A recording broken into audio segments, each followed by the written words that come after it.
Il est 8h21, c'est le regard libre d'Elisabeth Lévy. Bonjour Elisabeth.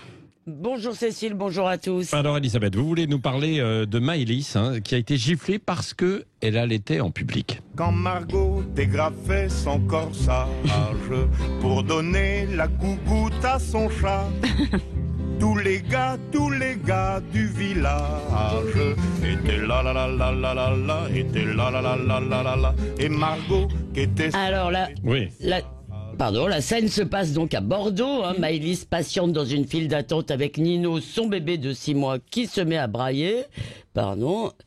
Excusez-moi. Oui. Voilà.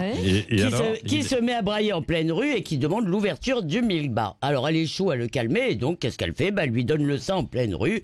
Et que se passe-t-il ? Eh bien il y a une autre dame dans la même file d'attente qui va d'abord l'engueuler et qui lui flanque une gifle, oui.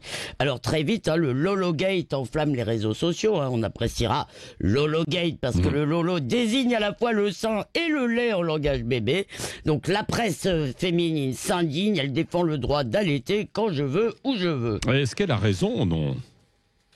Écoutez, la gifleuse a évidemment 1000 fois tort. Quand on n'est pas d'accord, on ne cogne pas, on cause. Et puis, évidemment, on ne va pas interdire l'allaitement en public. On ne suggère certainement pas d'affamer les bébés. Cependant, dans cette affaire, on confond un peu la pudeur et la discrétion, le secret et la honte. Qu'est-ce qu'on nous explique ? Eh bien, qu'il n'y aurait aucune raison de ne pas montrer ce qui est naturel. Mais pardon, la défécation aussi est naturelle et pourtant personne ne la pratique en public, heureusement.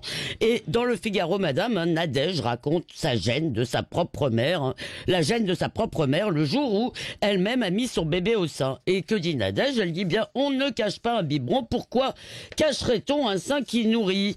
Eh bien, la réponse est simple, c'est que le sein n'est pas simplement un tuyau à lait, ce qui ferait des femmes des sortes de vaches laitières, c'est un objet érotique de fantasme et de célébration poétique. Et en fait, ce qui est puritain, c'est de considérer que la nudité ne recèle aucun danger, comme si le corps était réduit à de simples fonctionnalités. Mais alors, bien sûr, cher Patrick, vous me direz, et les seins nus sur les plages ? Eh bien, sur les plages, c'est comme dans les clubs échangistes, les codes qui ont cours ailleurs ne sont plus les mêmes. Reste qu'à l'exception des fémènes pour qui la nudité est un combat, eh bien, aucune femme ne se balade en ville les seins à l'air, précisément parce que le désir est dangereux, et c'est d'ailleurs ce qui le rend si désirable. Merci. Le regard beaucoup. libre, comme chaque matin, vers 8h15, 8h20, d'Elisabeth Lévy.